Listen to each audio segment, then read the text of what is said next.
and it blazed for 1 week, and they poured water into it for 1 week, and not one drop of water came out of it. It all turned into steam. The pictures they have is all this steam rising up out of the building. The top floor, it turned out that the water was so heavy that it soaked the records from here down. Now, let me explain. 300 feet wide, 600 feet long, racks up, about 8-10 feet, filled with records, and they were just open shelf records, and next to each other, as long as you can see. Well, when they wet it, the records from here down got soaking wet, they didn't burn. So the project manager I sent out there called and said, we may be able to save those records. And I said, how? Because, when the records get wet and you put them out, what happens immediately is mold gets in there, and the mold destroys the records and the cards. If you've ever tried to take 2 pieces of wet paper and separate them, almost impossible, So the guy says, well, right down the street, there is a decaffeinated plant. And the way they make decaffeinated plant is they stick it into a big box, and they drop the pressure and they drop the temperature, and it dehydrates the coffee. He said, I can rent those and put all the records in there, and we can possibly save them, and that's what he did. So I think we saved some of the records as a result of all of that. So that was one of my stories. The other one I asked to tell you dangerous stories was that in Silkland, Maryland, the census is over there, and the Hollywood gave archives all the outtakes of, I forget which company it was. One of the companies in Hollywood gave the archive all the outtakes of the 35 millimeter film that they had. Now the outtakes are the ones that are not in the movie. Those are the ones that they go through and they edit and they keep them aside. So they gave us all the outtakes. We put them in a building. That wasn't a very big building, but it had all those films in there. And the films in those early days was made out of nitrate. And nitrate has a habit of catching fire by itself. If you don't watch and you have nitrate film that you keep, old nitrate film, it'll set itself on fire. Now, today it's called safety film. You can probably see all the time, your 35 millimeters is safety film, safety film. What it means is it's not nitrate, see? So we had properly divided it. I think there was 6 subdivisions in there. But on the other hand, we hadn't sprinkled the building. So my job is taking care of buildings is we let a contract, and plumber comes out, or the sprinkler man comes out, he's installing the sprinkler lines. Unfortunately, what he did was he opened the doors between all of the sections, and then he went to lunch. And he left the doors open. And then the nitrate, one of the habits of nitrate is when you keep it in a can, a film can, it grows, and when it grows, then it heats up, and then it catches on fire. We burned up all the outtakes. Hollywood said, we'll never give you another piece of film. Well, anyhow, my name is Jack Galuardo, and I live in Potomac, Maryland. And I come up here, and I've helped Joe put a lot of the grave sites in because he's given me all the records that the historical societies have given him. And I've also contributed to a website called www.findagrave.com, and I've gone around to cemeteries and using my camera and taking pictures of graves and so forth, and I now have 10,000 graves in my site. So, and I keep getting, occasionally I get emails from people. Just got one a week ago. Walwapen, Pennsylvania. I'm not even sure where it is. Walwapen, Pennsylvania. And I had typed that grave in, and she said that, and I think she's from Florida. She said that my great-great-grandmother is there, and I want to know what her maiden name is, and her name is Brown. So that's going to be easy to find, I had to write back, and all I do is type them in. I'm not sure.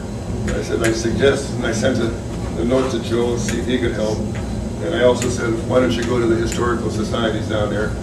But her follow-up was that her mother and her father are coming up, and they want to take a picture of the gravestone. So basically, that's some of the things that I've been doing in helping with the Genealogy Society. And to start off now, I've started my own genealogy because I've always been curious and asked this kind of questions. And of course, my sister Helen and I have one hobby that everybody kind of laughs at. Wherever we go to a cemetery. We go to Italy, and we don't go to look at the monuments, we're looking for a cemetery. And we find a lot of cemeteries. Well, maybe I'll tell you a little history of cemeteries while I'm there in Italy. When you go to a cemetery, it's got a wall around it. And the odd thing is that cemetery's been there for hundreds of years, but the cemetery never got any bigger. The wall restricted the area in which they buried the people. And that's when I found out that up in North Milan, where our family comes from, it's 30 years that you rent your plot. In Rome, it's only 10 years. And Helen and I, we went to the one in Rome, and the other thing is that in Italy, if you're being buried in a new plot, you're buried chronologically. If you die on Monday, you're buried here. You die on Tuesday, you're buried next to them. On Wednesday, you're buried next to them. In other words, family plots were not exactly what they had. So in order to keep the cemetery the same size, they dig you up when your lease is up. Oh, then what do you do? And the bones go into something called an ossuary. Now, ossuary happens to be the Latin word for bones, but there's a consecrated area if you're Catholic, a consecrated area within the Catholic cemetery in which it's called an ossuary. And the one in Rome is huge. It's about 2 acres, I guess. But it's called the ossuary, and they put all the bones in there. So that's why the walls never got any bigger, because you don't last. So you got the problem twice. Pizza yet? No. No. Pizza's coming right behind you. We got our priorities right anyhow. That's right. Okay, what I'm going to talk about tonight is my research. I'm not going to bore you with who I found, but I'm going to bore you with how I found them. We work on cemeteries ourselves. It's boring. All right, you don't have to be able to read this. It's my own notes for myself. But the kind of things that you need when you're doing genealogy is kind of these things. The first one, of course, is family. Oh, here, we can quit. There's the piece. Yeah, you're going to quit. Oh, I'm sorry, I forgot. All right, okay, I'll get it. That's a lot of film. The first thing is family information. When you're starting, of course, where you get your information, you get it from your family. Obviously, the first one you try and get it from is your older members of your family. Now, I would suggest that you get your information from your great-grandfather and your great-grandmother, but of course they're all gone. Now, I got my information from my grandfather and my grandmother, basically. By the way, I'm half Italian, I'm half Irish. And tonight you're only going to hear the Irish side. Because the Italian side, my grandfather was a single child in the family, my grandmother was a single child in the family, but they had 10 kids. So we know all the 10 kids and everybody coming down from the 10 kids. But going backwards, it's a little more complicated because I have to go back to Italy, and I have gone back to Italy. And I have gone to the town in which my grandmother was born and talked to the priest there. And I'll tell you a little incident about that. We went up, we were staying at Lago Maggiore, north of Milan, 35 miles north of Milan, and Lago Maggiore goes all the way up into Switzerland. But if you go up around the top of Lago Maggiore, you go around, you come into Lago Orta. Lago Orta is where my grandmother was born, in Cesare. It's a smaller lake, it's not as big as Lago Maggiore. So we were staying with our so-called cousin priest and his mother took us up to see this young priest up in Cesare. And I tell this part of the story, that is that we went up there, and now this is the time of Nicaragua. I don't know if you remember that far back when we were trying to get the communists out of Nicaragua. We go in to see this priest. Well, he's an activist priest. Now, he's in a little town way the heck up in Italy somewhere, but he is mad at everybody. He's mad at America, he's mad at the Pope, he's mad at everybody. And we went upstairs and it said, U.S. out of Nicaragua, you know. I said, well, this guy's gonna be tough on me. I'm from the United States, but he was very nice. So I said to him, I have this document, which my grandmother was given by her family.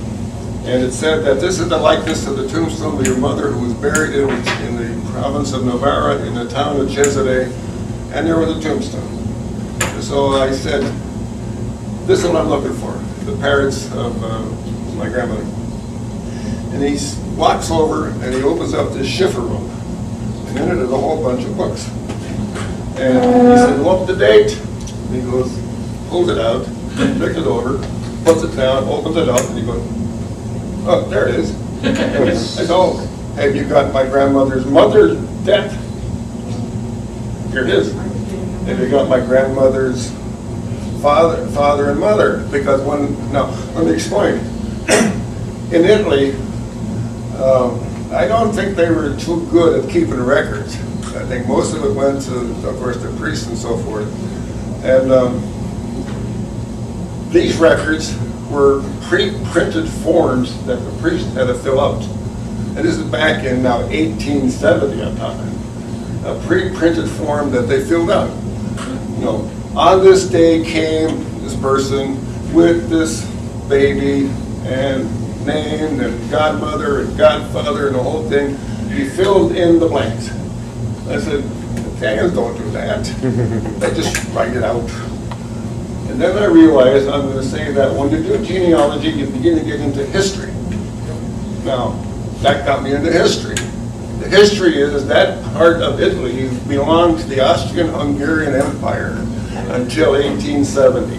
And those Germans made sure that you wrote everything down in a book with a pre-printed form. And that's why that pre-printed form was there. You go down to Rome, you go down to Sicily, and you go to those places, you won't find those forms there. The same language. Thank you. All right, this is the second best part of the job. I invite everybody to have some pizza.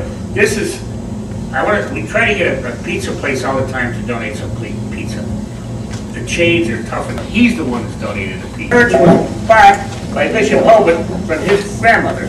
Am I right? All right.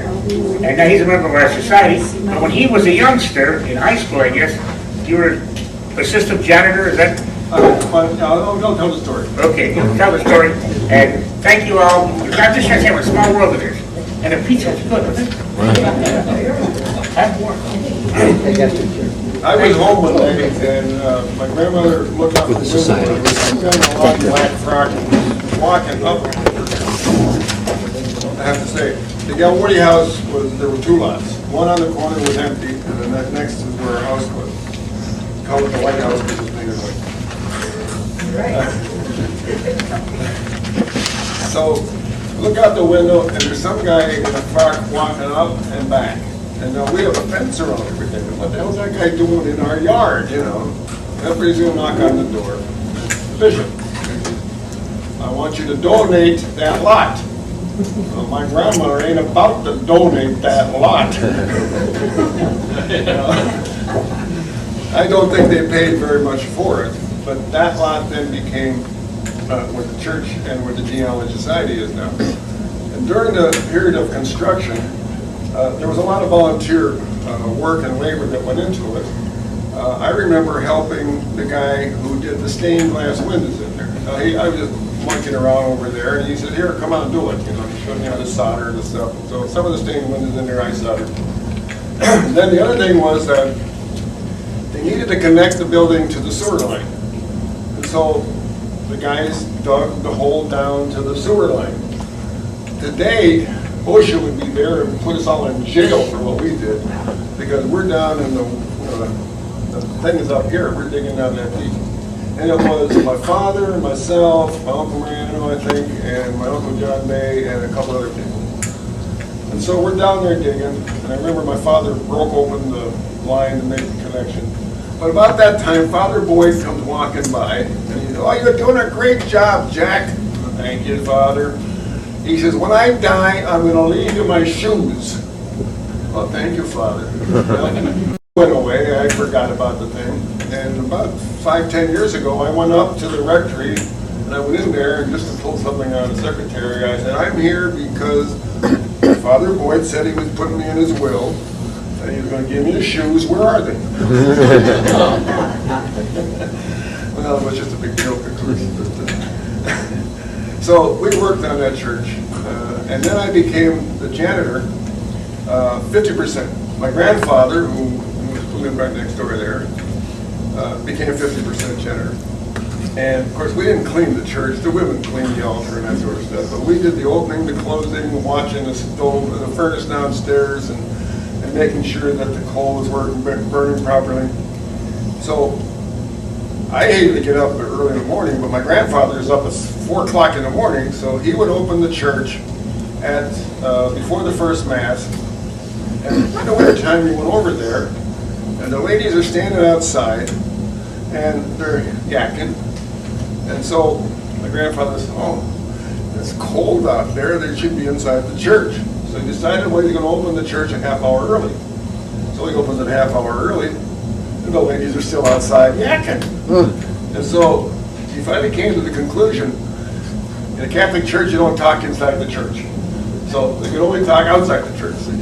So he went back to the old times, see? It wasn't helpful to open the church early, they were going to go into it anyhow. And I will tell this one on myself, and that is that I'm just a young kid, you know, and you have to go to confession. And what do you confess when you're a young kid? Nothing much. A few cuss words, a few things like that, you know. So I'm in there, and the priest gives me the blessing. Then he says, Jack, go down and turn the furnace up. It's cold in here. You're not supposed to know who you are. That's right. Turn the furnace up. Well, that's the church in the end.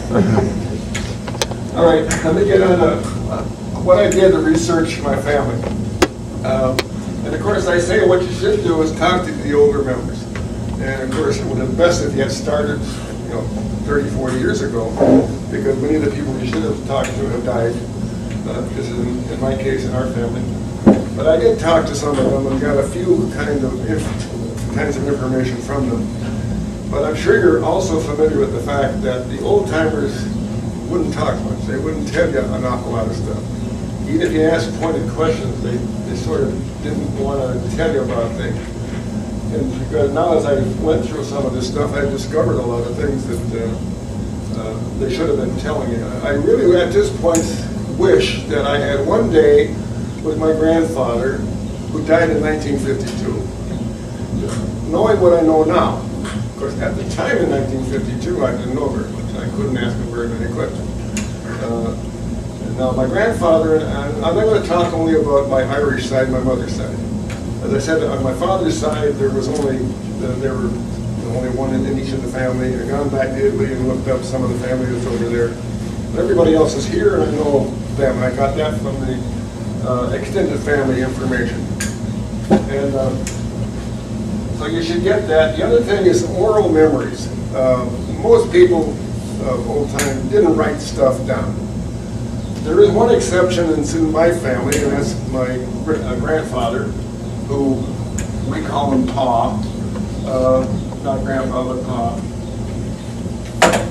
And he wrote in calligraphy, and he wrote postal cards to the family.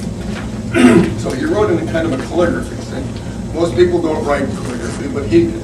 And he wrote postal cards to anybody and everybody who would write back to him. Anybody that got a card from him kept it. And I have copies, and these are all copies of cards that I've sent to the family that they got from him. Now, one of the things I went through before is to find out, normally he's just saying, oh, how are you, how's the family, and just family matters. But every once in a while, he sneaks in some information. And that's what I went through all these cards for, to find out. And let's see if I can. Well, anyhow, like on this one here, it's my cousin typed it. But at the bottom of the card that he sent to my cousin Donald in California, he says, My grandparents, first time we ever heard anything about the fact that he had grandparents, Celia Shanley, he tells us the maiden name of his grandmother, and Jim O'Dowd, he now tells us that his father was Jim O'Dowd, and so was his grandfather, Jim O'Dowd. From the town of Carrick on the Shannon, on the banks of the famous Shannon River, Ireland, County Leitrim. There it is sitting down at the bottom, and from that, it's the only indication I have as to where they came from. Carrick on the Shannon in Ireland. Now, my grandfather was a great, great Irish patriot. As far as we know, he was always Irish. Now that I've conducted all this investigation, it turns out that he was born in Halifax. And of course, I've asked everybody, where's Halifax?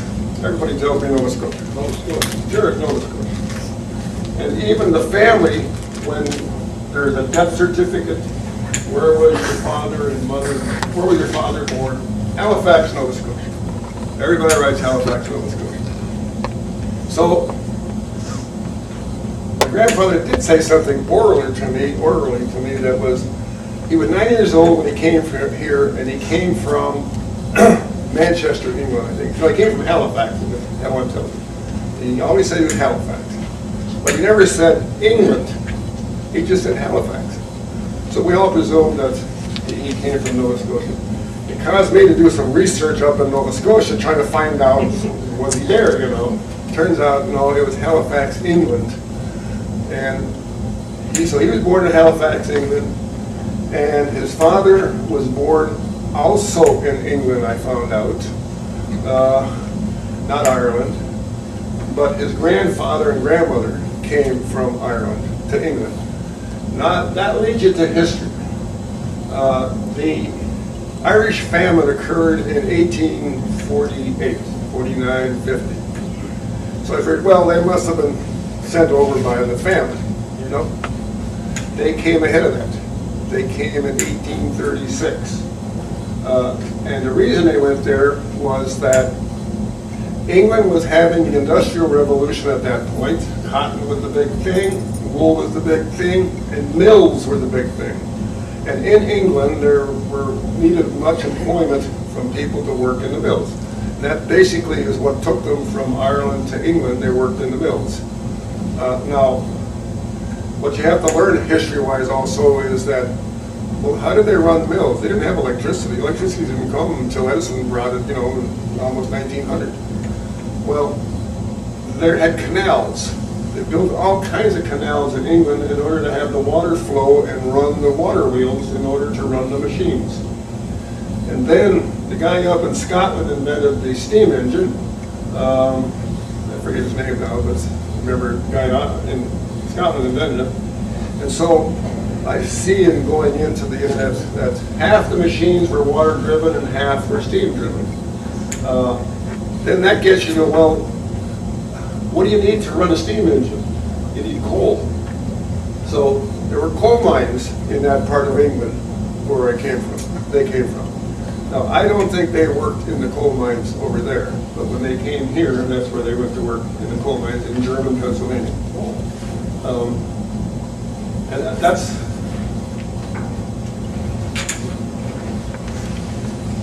putting together this kind of a finding. I try to find photographs too. When you're looking for genealogy, you're looking for all the old photographs.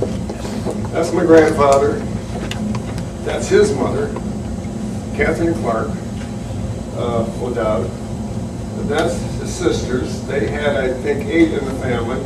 Sister, brother, my grandmother, my grandmother's family. We're O'Dowds and we have a crest. I'll give you a little story on that. We're O'Dowds, but my grandfather told us when we were growing up that, well, it's not O'Dowd, it's O'Duda. In the Celtic, it's pronounced O-D, it's spelled O-D-U-B-H-D-A, but it's pronounced O'Duda. And so the English heard that and said O'Dowd. Now, one of the things that to find out was that in this country, they were called O'Dowds. But when I got into looking into the United Kingdom BMD, it's called Births, Marriages, and Deaths. It's on the internet now. If you come from England, it's a real handy way to find out what's going on and find it. And that the, I go off my train of thought, but they have the UK BMD, and I find out now that my grandfather was born in Halifax, his father was born in Latchford, and his grandmother and grandfather died in Doncaster. Now, that's kind of like saying Carbondale, Germany, Scranton, as far as the distances between those towns over there. Now, the family that I found, of course, is my grandfather and my grandmother, and they had 1, 2, 3, 4, 5, 6, 7 children. That's my grandfather, so there were 7 children in that family. My grandfather had 1, 2, 3, 4, 5, 6, 7, 8, 9, and those are the members of the family there. So you can see that we exploded when we got here, but when you go backwards, there's only 1 or 2 people when you go back looking. Now, I did find this would be my great-grandfather, and of course now I know that his grandfather was James O'Dowd and Celia Shannon. When we went to Ireland, Helen and I and her son, we went to Carrick-on-the-Shannon and went to the church there. And I walked into the back of the church where the secretary was, and I said, I'm looking for any information about my grandfather, born probably great-grandfather, born about 1801. She said, well, this church was only built in 1906. We don't have any records going that far back. I said, well, I'm looking for O'Dowd. He said, oh, you're looking for O'Dowd? Go down to Jamestown. They probably were born in Jamestown. That's where all the O'Dowds came from. Oh, that's 8 miles away. So we went to Jamestown. And we drove in there. Well, Jamestown is not even as big as Sturgis. Of course, at one time it may have been a lot bigger, but right now it's not as big as Sturgis. And I pulled up, and there was a gate on the cemetery. So I told my sister Helen, I said, wait a minute, it looks like it's locked.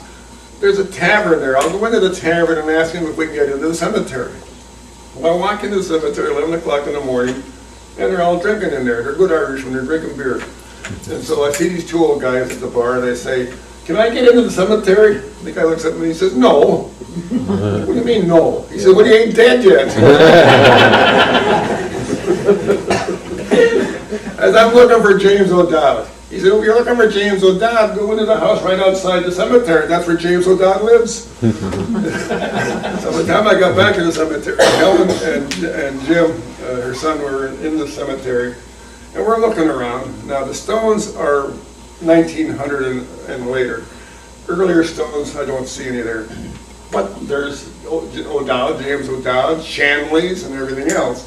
So I kind of have to suspect maybe we're in the right place. I only can suspect that, I don't know for sure. One of the things you find when you try to search Irish records is that the Irish, because they were so poor going way back, they wanted to get all the employment they could get from everybody. They locked down all the records. You can't get them. England gives you the records for free. You go on there, they're putting them on the internet and all the rest of that stuff, and you can't get the records from there because they're in the priest's hands, and the priests don't release them too easily. Sounds familiar. You probably have to go to the church, pay a little tithing to the priest to get the information. Now, again, learning history about Ireland was that big battle between Catholics and Protestants in Ireland. You know, that's been going on forever. And in the when was that first uprising? 1912, I think it was. There was an uprising in Dublin. And the IRA, well, let me explain first. The Protestant records had to be sent to Dublin. They had to be entered into the records in Dublin. They didn't care about the Catholics. They were left in the churches. In 1912, all the records that were in that building in there, the IRA blew it up and burned up all the records of all the Protestants. They're all gone. But the Catholic records are still in the church. So they won't release them, don't make them very handy to get a hold of. So if you're trying to find records in Ireland, it's not that easy. That's like it is here. So,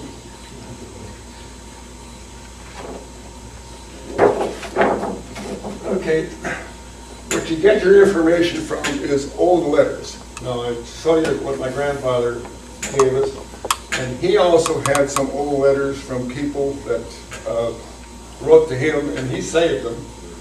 And they call him cousin, and I'm trying to figure out, well, who the heck is Jack Hand from down in lower Pennsylvania who calls him cousin? And another fellow over in Philadelphia who calls him godfather. No, I said, I am your godfather, is what he said. Who the heck is he? Never been able to figure that out. But there they are in the old records. You begin to look and search for information that might be available. So don't throw the old letters away. Try and get them from your family. And what we find in looking for things is that there are a lot of people interested in genealogy, and there's a lot of people that don't care any less. And they won't help you. They won't give you anything. One of our relatives, Helen and I went up there, and it happens to be our grandmother's sister's granddaughter. We went in there. She's still living in the same house that Aunt Mamie lived in, still there. And I'm figuring, hey, everybody has an album, right? We asked her, can we see the album? It's in the attic somewhere. I can't be bothered. So she's dead and gone, and they probably threw that all out, so all those records are gone. We can't find them. Now, I meant to do this before, but I'm taking a lot of credit for stuff here that is not due me. There's Mary Mersch sitting back there. Stand up, Mary.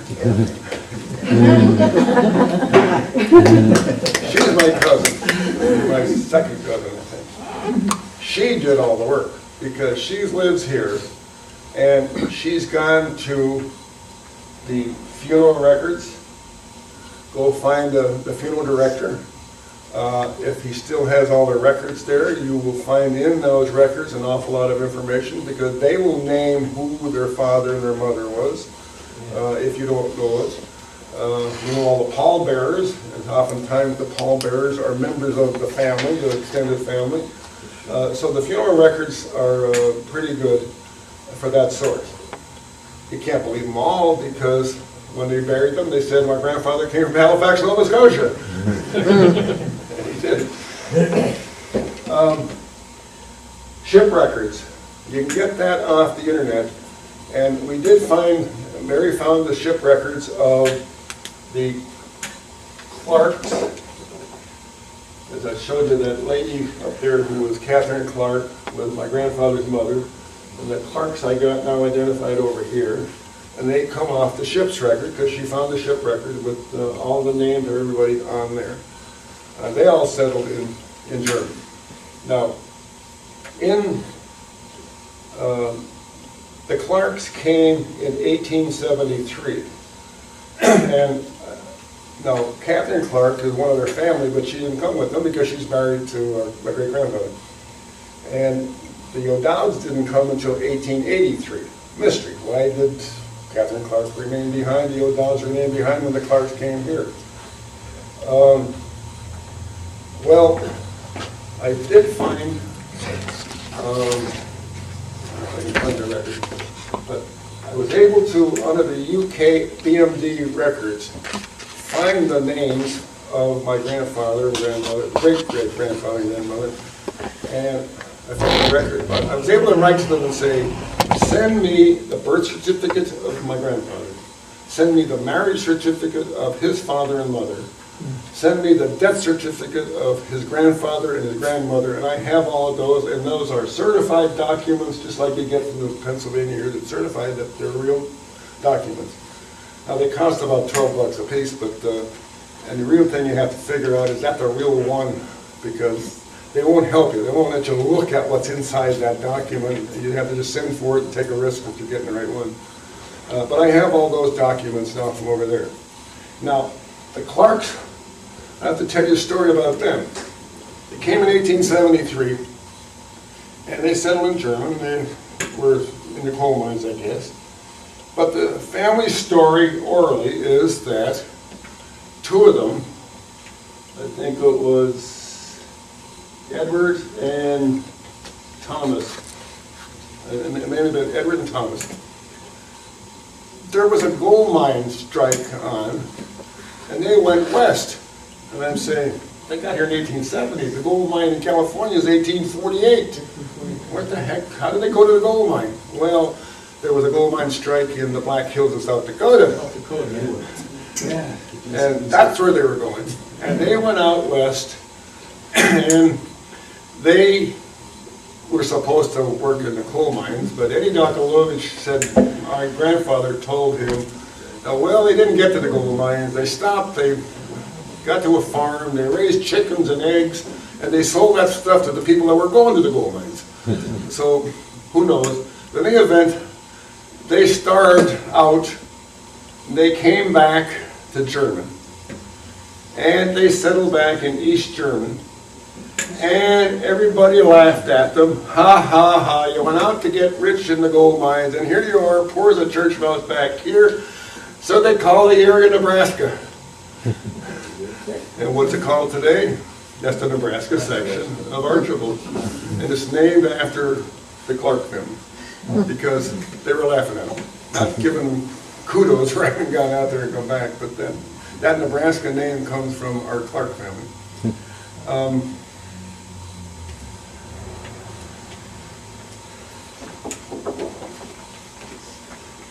All right, my grandfather left another note,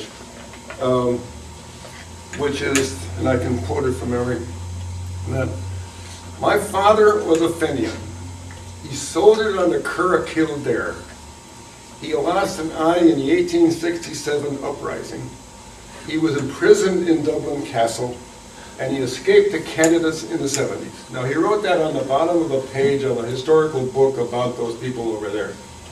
And I have searched that bloody thing forever. First of all, do you know what a Fenian is? It's the Irish patriots that were trying to kick the British out of Ireland. They ultimately became the IRB, and then they ultimately became the IRA. They were the terrorists that have ultimately ended up kicking the British out of Ireland. Now, Fenians is where they started. Now, my grandfather obviously wanted to be a proud Fenian, his father being a proud Fenian. Curragh Kildare, what the heck is that? So, when I got over there, it's where they raise horses. What the heck's that got to do with it? Then I found out, no, that's where the military camps of the Irish are, and where the British military camps were. So that kind of made sense then, that if he was in the army, or in the military, that he soldiered on a Curragh Kildare.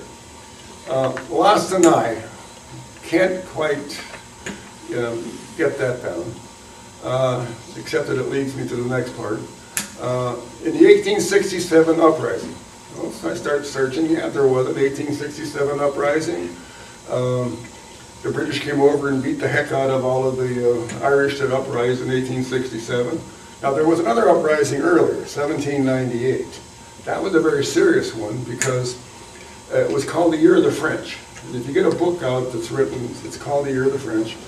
And it was that the King of France was, of course, at war with England. And anything he could do to disrupt England, he was willing to do. So some of the Irish patriots went over there and said, hey, how about helping us kick the British out of Ireland? So the king agreed, yeah, I'll send you over so many troops and so many ships. And he named a big, big number. There was bad weather going on all that time. So finally, in 1798, arrives 4 or 5 ships and 10,000 French soldiers. They landed on the west coast of Ireland. They came in and they beat the heck out of the British all the way across County Mayo. And then the generals, the British generals came on over and they, whipped them all. And there's some stories about that aren't too pleasant. If you go to Ireland, down in Cork, there's a great big hill down there, and they take you to it. And they say, this is where the British massacred everybody in that town as a result of that uprising in 1798. They wiped them all out, and they have dedicated as a historic monument over there. And just to add a little bit to salt to that wound is that Carrick on the Shannon was involved in it, and they put 200 people in jail, and who's the British general that we defeated at Yorktown? Cornwallis. Cornwallis had his butt whipped here in the United States. He went back to Britain. He now is involved in the 1798. Remember, ours is 1776. This is 1798. And he goes back, and they wrote to him and said, we got these 200 prisoners here. What do we do with them? He said, execute 100 of them by lottery. Just pick out 100 and shoot them. So Carrick on the Shannon didn't exactly like the British either. So.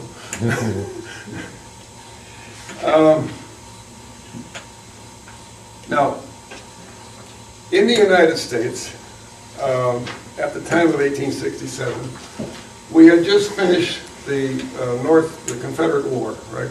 The war between the states. And we had Union troops and we had Confederate troops. The war was over. There was a guy who came, I don't know if he came over from Ireland, but anyhow, he was a Fenian. He was a member of the Fenian tribe. And he said, you know, there's going to be an uprising in 1867 or, coming up in Ireland. Let's see if we can annoy the British and have them send their troops from there so that the uprising will succeed. So he went and he picked up something like 10,000 troops who were well-disciplined, armed troops from the north and the south, both together. Put them together, and he invaded Canada, around Buffalo. And he won the first battle. He whipped the Canadians on the first battle. Then the second and third battle was held over, I think, around Vermont and so forth, and they counterattacked and they beat them back. Meanwhile, President Grant is kind of, let them go. Now, he shouldn't have done that, of course. He's the United States invading Canada at this point, and he kind of closed a blind eye to it. But there was a reason why he did it, and that was that in the Confederate War, Britain was on the side of the South, not the North. I don't know if you knew that or not. They helped the South, not the North. So they took American sailors off the USS Alabama at sea, contending that they were still British citizens. And that became an international court battle. And Grant was trying to fight that battle about the time this 1867 stuff was going on. So he was kind of annoying the British in a sense that, okay, then he finally called them back and arrested them. Well, he arrested the guy, John O'Neill, who was the man who was headed up and did all of this over here. Didn't help the uprising in Ireland any. But, excuse me, I'm losing my throat, my voice. John O'Neill decides afterwards, he says, we ought to really pick up all these Irish around here, and why don't we send them out to Nebraska, and there's great farming country out there, and send them out there. And he went to Scranton and Wilkes-Barre and New York and all the rest of that stuff, and he gathered a whole bunch of people and put them on a train and sent them out there. There's a little town in the middle of Nebraska called O'Neill, Nebraska, named after him. And when I went to work for the government, I ended up in O'Neill, Nebraska, putting a transmission line in for the Department of Reclamation. So while I was there, my grandfather wrote to me and he said, hey, let me have the name of the guy who runs the hotel there. I want to tell him something about that O'Neill, Nebraska. So he knew the history of that. Now, my grandfather wrote another note to me, and it was in 1950s.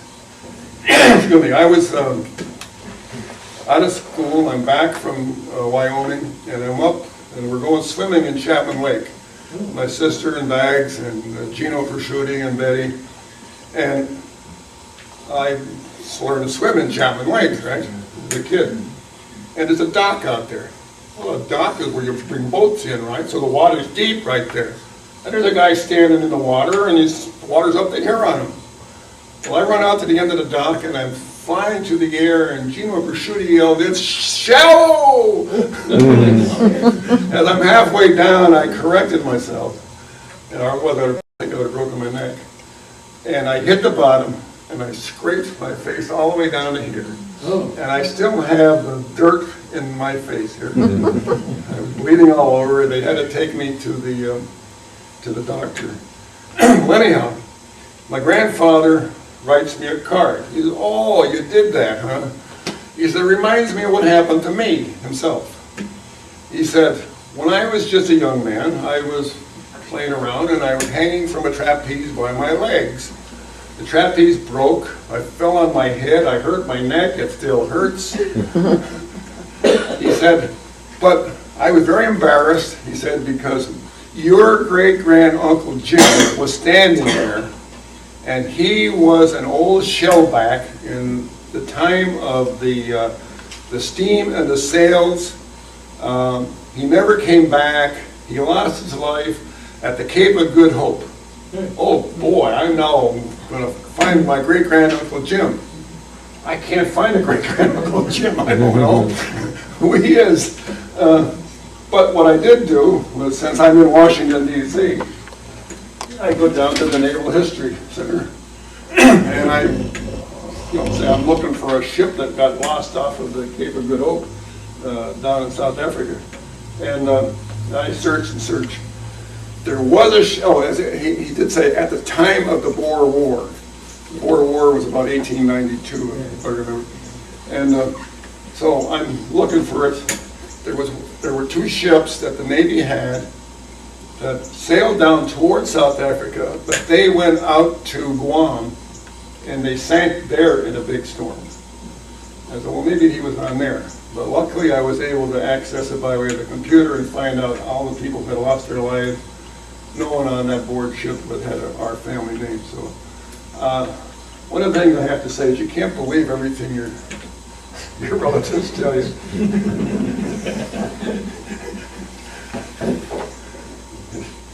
I've had it written down here that this is what he said and this is what I found.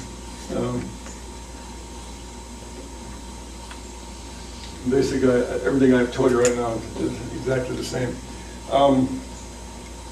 I think, now, this is how I put it together for a presentation, but obviously that's not what you do when you're doing your genealogy. You get a computer program, you get a family tree, you type all that stuff in the family tree, you can add photographs into the family tree, and you look, you begin to get there, and I've done that, but it's, I've got something like 1,100 names, family names in there right now, of both those who are blood related and those, of course, who are married into the family and non-blood related and so forth. So that's how you really do your genealogy, is you do a computer program with Family Tree. And I guess that would be the end of my presentation. Now, my other half, Bags Vitaletti, is here, and he's going to get up. He didn't know that. And Joe's going to ask him some questions. Does Joe know that? Now, he's the history of the local area. I'm the history of elsewhere. Oh, I forgot to tell you one thing about the Canadian invasion. Britain decided, hey, Canada was not, it was a territory under Britain. Organizationally, it was a territory. And they decided, gee, we better make Canada a nation. And so us Fenians caused Canada to become a country in 1870. If you look at Canada's history, that's when they became a nation, 1870. And it was us Fenians that forced them to become a Troublemakers. Okay. There's one of them. Well, any questions first, I guess? No, that's fine. We drive around the area around here and you see, like my wife says, how long has it been since we've been by here? How long has that building been there? I mean, this area is dynamic, it keeps on changing. Well, it's been changing over the past 100 years, except we who live here may not appreciate how it changed. I remember things that happened, and I try to tell somebody there was a railroad track there, and my kids looked at me like I'm stupid. There's no railroad track there. This is, but I said, if you look through the trees. I mean, why would they not plant trees in the middle? There was a railroad there. And then we had the Lokis, and we had all these other things. And you look like, because we do genealogy, and he says you get involved in history, you look through some of these old books, or you look at some of these old pictures, and say, where was that building? And then you see what's there today. Well, I've been asking Vitaletti about some of the things that happened around here, and he said where they used to live in a company house right up on 247 by PJ's. Yeah. By PJ's lumber. Well, now that's the nursing home and the Laurel home and all those, nice things. And Helen managed that place, right, Helen? Up there for many years. No, Cordelli. Yeah. So you stop and think, please come up here, Max. So you stop and think how all this turned around from where she worked and where that nursing home is, was, he showed me a picture of, what was the name of that breaker? The Laurel. Yeah, but the breaker was what, the Ontario? Ontario breaker, number 6 slope mines. And how tall was that? It was a huge building. There were 2 Ontario breakers. First one was built in about, in 1800s. That went on for about 40 years.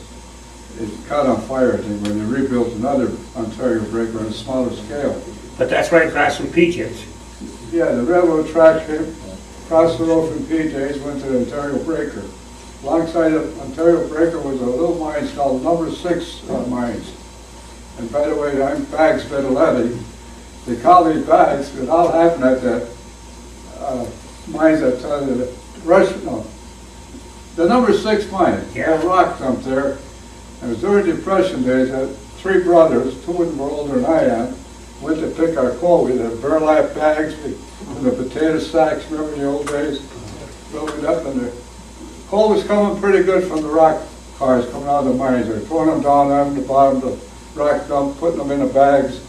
And we only had 2 bags because they didn't have a wheelbarrow. They put them on the shoulder and carried them home. It wasn't too far from the mines where we lived. How old are you then? I was about 7 years old. 7 years old and carrying Coal. big coal. So I said, no more bags, they're all filled up. He said, go home and get the bags. I only live down a little ways from the stop sign, 247 Freedom Early Drive. Yeah. So I come back with some more burlap bags, and all the other fellas picking coal say, oh, here comes Bags. I've been Bags Vitaletti since 1933. Talk about nicknames. Everybody we knew had a nickname back in the old days. And I think that we, the younger ones of us, if I can encompass me with everybody here, is that there's a wealth of knowledge to be gained just by talking to these old people, and get the tradition, get the facts, get the story. Now, this young man had to go to, his father was killed in the mines, right? You were how My old? father worked in the Ontario mines, just above the Ontario breaker. Most people from the Mid Valley worked in that mines because they had no cars.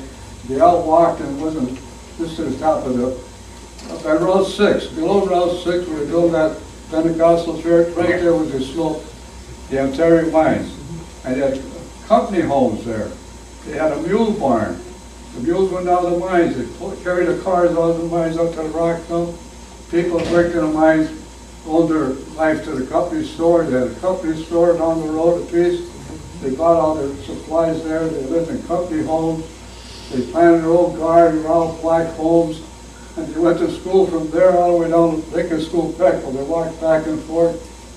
No buses taking them back and forth? Buses, yeah. People walked everywhere them days. But then how old were you when your father died? Well, I was born in 26 and he died in 1930. I was 4 years old. Had a broken back in the Ontario breaker. He laid in bed for 2 years. He was paralyzed. My mother was a widow. There were 6 children. My father was 41 years old. He died in the mine accident. So there was No compensation, whatever, no black lung.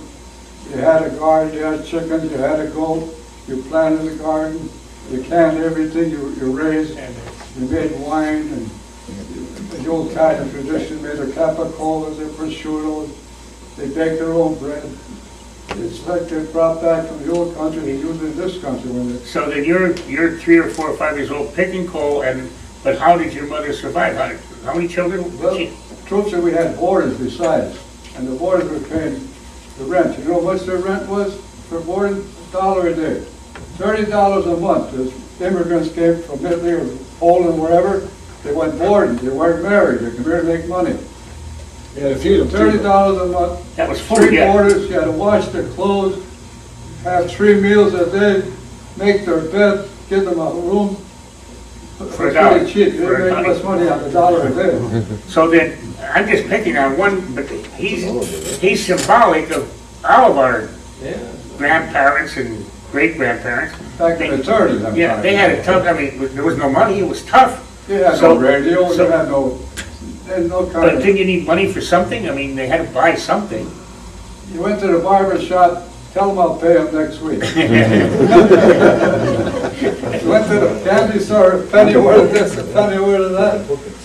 3 cents, you buy a bag of I'm not candy. doing this to embarrass you, but you know, everybody has, like you go to buy, on Sunday morning, you go, every place they sell those hard rolls. Anybody ever get those hard rolls? Can you tell us a story about those hard rolls? Well, I was affiliated with the National Bakery. My 4 brothers were served overseas and in World War II, we come back, we were World War II veterans. We were all educated in baking bread. Go back to the Depression days. My mother was a widow of 6 kids, and Mr. Lucci, the baker, with the horse and wagon, used to come to my mother's house, and my mother didn't even feed him, give him a meal, whatever, having at the table, he had mustache here, you lick that sauce off the table, mustache, and he felt sorry, send those kids to work up the bakery. I was 4 years old, the oldest brother might have been 12, they were all the steps, I was second youngest. But sure enough, as soon as they became 16 years old, my 3 brothers went to learn to bake bread at Lucci's Bakery. And I myself worked in another bakery, in Sunnyway Bakery. While I went to Johnson School, I got on a streetcar, went right to work on the night shift. I wouldn't come home till midnight, doing that for all my, before I went to service. So we're all educated in baking bread, we come out of service. My brother said, well, we're gonna get together now and start our own place. Bought a little place in Pineburg, Scranton. You wouldn't find a place. There was a house in the front, house in the back, there was an alley to get in, the homes were all close together, 1 truck, 1 baker, and we all got together. You see what it is today, the only bakery in Northeast Pennsylvania, National Bakery. That was in 1945. Got out of service in 1945. And I'm the only one left survived, it was the brothers. And it's all your descendants that are running that bakery now. Now it's my nephew that Okay. is running it now. So I guess the moral Through the is, Depression, we gave an education enough to survive. There we were. His brother, Bunch of kids. let me add one thing, his brother had 2 children, one of them was Butch. And they lived in a house where, what do you do, you make bread with flour? Butch was allergic to flour. Talking about mines now, Yeah. here's Freddie Vitaletti. Right behind his property, Charlie Moore had a mines. You know where he lives there, Yankovic's, am I right? Remember the mines behind your house? I remember. they used to call that the polywog in I think there. you bought the lot where the mines is there. There was an opening in there, I think. That's Charlie Moore's mine. He had another one Up behind the Ridge Road, too. right on Keystone and Gino Murley Drive, behind Krasinski's house there, was the second mine Charlie And Moore what had. about That's you. Popolino Persimone? Yeah. Yeah, The that fellow that Chopin David Poston named after was Charlie Davy. He used to drive the coal truck for that Charlie Moore's mines, for the B&L breaker, which is not there anymore anyway. So Charlie Moore had 2 mines right in the center of Peckville, Pennsylvania. Then you go to the back behind the Mid-Valley Hospital, there were all kind of mines up. They call them dog holes, but they weren't too big of a mines. There might have been 10 different mines up there. Then I they used put to all play the up there, holes. I used to play up there when I was a kid. yeah. Whole company. Mines are all over. But now, if you come up straight up Keystone Avenue where you meet Ridge Road, Ed Dormy's house is right there on the right, Yeah. right? And there was a dog hole or was there? Good sized mines. They used to go right over for all them homes like where Gino Worley built his house. Yeah. That's really excavated. It took the rest of the coal out that they didn't mine. You know the coal was there. Yeah. Then you refilled out the landfill and you built all So the then you're holes. taking Ridge Road or Gina Murray Drive now going towards the Mid Valley Hospital. That's where that That whole mine, mountainside was all mines, all the way down through Dixon, wherever. The whole valley was mines. Like, you could walk the Carbondale down to Wilkes-Barre underground. Underground. They say. well, we had the underground miners here one time, and they said there had to be a 6 or an 8 foot wall between this coal company and that coal company, but he said